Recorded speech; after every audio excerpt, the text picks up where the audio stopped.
It started with a crash. Just after 7 p.m. on a cold February evening in 2004, a black Saturn sedan skidded off a rural road in Woodsville, New Hampshire, and struck a snowbank. The accident itself wasn't especially unusual. Minor, no injuries, no serious damage. But what happened after would spark one of the most haunting unsolved mysteries of the 21st century.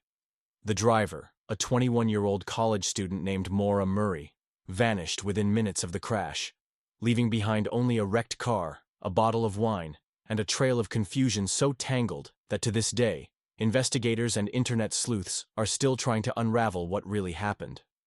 Maura was no ordinary missing person. She was bright, driven, and talented. A nursing student at the University of Massachusetts Amherst, with a record of academic success and athletic achievement. But in the days leading up to her disappearance, something had shifted. Quietly, without telling anyone where she was going or why, Maura began preparing to leave. She emailed her professors, claiming there had been a death in the family. There hadn't. She packed up her dorm room neatly, placing belongings in boxes and removing pictures from the walls. She even returned borrowed items and emptied her bank account, withdrawing nearly $300 in cash. Then, she got in her car and drove north, alone.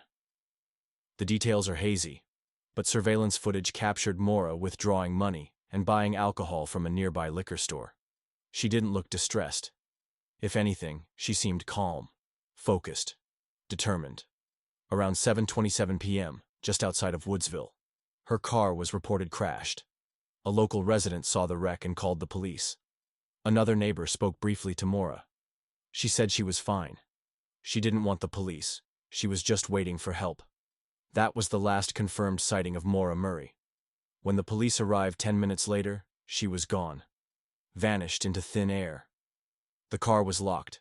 Her belongings, her wallet, cell phone, and the alcohol she had just purchased were missing. Only a few items remained, including a rag stuffed into the tailpipe, a strange detail no one could fully explain. There were no footprints leading away in the snow. No signs of struggle. No blood. No indication of which direction she might have gone. Just emptiness. From that moment forward, the case spiraled into a vortex of rumors, false leads, and internet obsession. The first theory was simple. She ran away.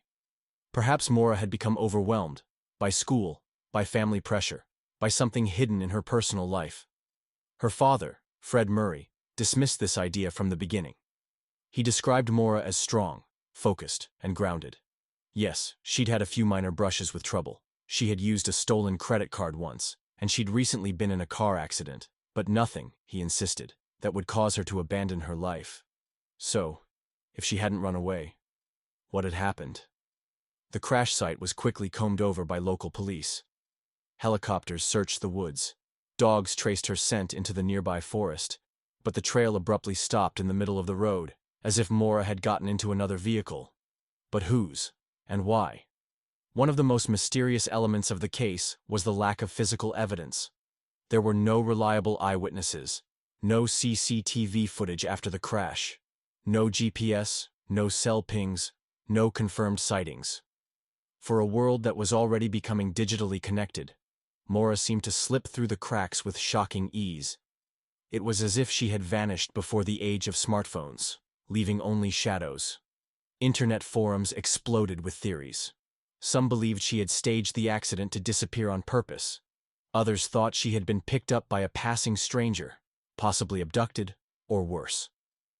Some claimed she had walked into the woods and died of exposure. But the biggest question remained unanswered. Where was she going? The day she disappeared, Maura hadn't told a soul her destination. But maps and directions found in her car suggested she was headed toward the White Mountains, an isolated, forested area where she and her family had vacationed as children. Was she seeking solitude? A break from reality? Or had she arranged to meet someone? As the investigation continued, Maura's family grew increasingly frustrated with the police response. Fred Murray, her father, accused the authorities of mishandling the case.